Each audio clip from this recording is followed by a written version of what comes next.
How has deferred action helped you achieve your dreams you have for yourself and for your family, or has it? So deferred action itself, I think that it's helped me in a way that I've been able to apply for jobs that before in the past I felt like I needed to be excluded from. I've been working in restaurants my entire life, and with deferred action I was able to apply to a marketing firm. So that's something that I'm now able to use my degree in a sense that I never thought I would be able to implement that before. As far as my family itself, no one else in my family has deferred action, so I'm the only one that benefited from deferred action. But it definitely did change my life in the sense that I'm able to live halfway documented, is like I would like to call it. So it's changed it in a good, positive way. Okay. After President Obama passed the Deferred Action Executive Order, you and the other 5 dreamers continued to walk. Can you tell me a little more about that? What was your motivation to keep walking? And what did you hope would be accomplished upon arrival in Washington, D.C., and did it happen? Sure. So that's the question that we got the most when we got deferred action granted, is why do you guys continue to walk? You got what you wanted. But it actually was, it's like a Band-Aid solution that I like to call, because it wasn't the solution that we ultimately wanted for the campaign itself. At that particular time when we did the civil disobedience action, it was for them to stop deporting undocumented youth, but our message entirely was to have a pathway towards citizenship. So we continued to walk, and a lot of people didn't really understand that because of the fact that we needed to continue to raise awareness of the importance of continuing to fight for immigration rights, because it's a stepping stone. So it was a step in the right direction. Deferred action was definitely an improvement, but it wasn't exactly what we were shooting for. I think that a lot of people confuse it, because I do get some people that approach me and they're like, oh, you got the DREAM Act passed, congratulations. And I'm like, oh, well, it's actually not the DREAM Act. And it's a good educational opportunity to let people know, that it's really important to continue to fight for these issues, because it's not the ultimate solution that we're looking for. So it's definitely something that I would continue to do in a heartbeat, and am still doing today. Cool. How has your life been impacted by participating in this film? And have you experienced any issues because you have been a part of this movement, or has the most feedback been positive?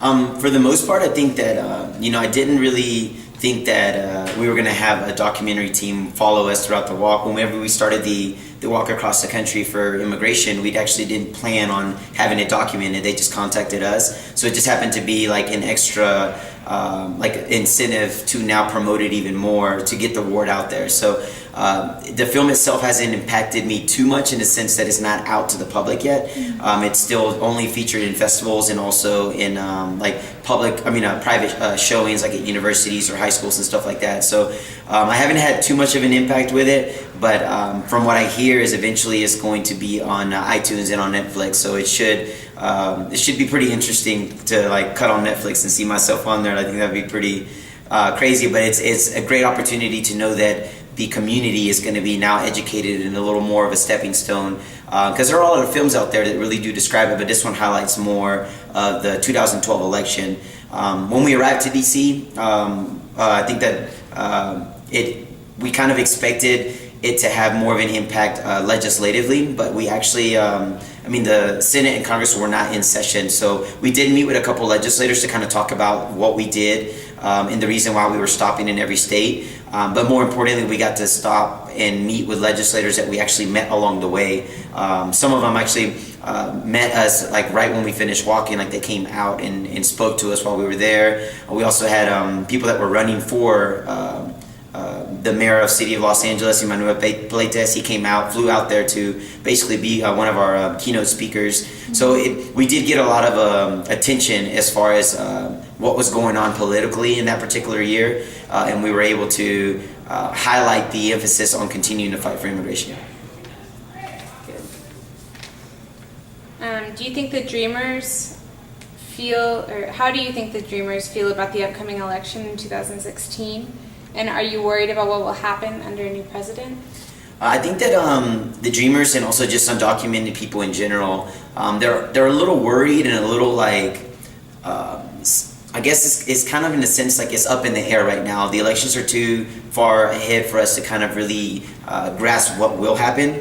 But from the way it's looking and from the candidates that, the presidential debate just happened a couple days ago, and it was, it's funny watching them up there because it's like catching them in their own debates, but the way I guess the immigration community looks at it is not about being a Democrat or being a Republican. It's not about politics. It's all about the communities itself and what's going to benefit the community. So I think that it's going to be a real challenge in this election coming up. But that's why you have people that are out there and willing to go, sit in offices to create awareness for it and cause change. So if we need to walk across the country again and do another sit-in just because something bad is going to happen, then I think that people will step up to the plate. There's always going to be someone who's willing to do something to make sure that, radical decisions for the community don't happen and it actually becomes more inclusive.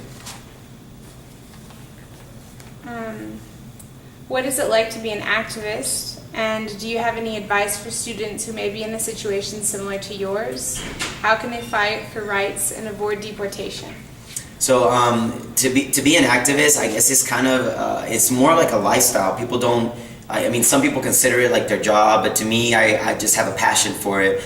You have to really want to help the community for the betterment of the community and not for the betterment of yourself. It's really about, including everyone together, regardless of what social issue it may be. You have to be able to fight for all of those issues that affect the community itself as a whole. I think that people who are in deportation proceedings or that have gone through the same experiences, or even people who didn't even qualify for deferred action, the only advice that I can give is don't give your hopes up. There's so much more out there that you have to continue to fight for, and I remind myself of that every day. So many times before I even started this campaign, when I was in deportation proceedings, did I want to just give up and just fall into the system and just say, okay, fine, take me, like I might as well just go back. Clearly, there's no right for me to be here.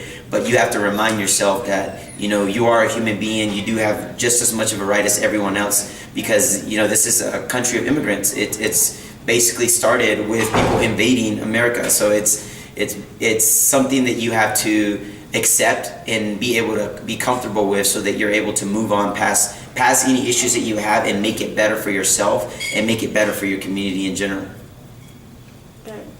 Very good. Thank you very much, John. Awesome. It was a pleasure having you, and it was a pleasure interviewing you. Well, thank you. It's a pleasure being here. Thanks for having me.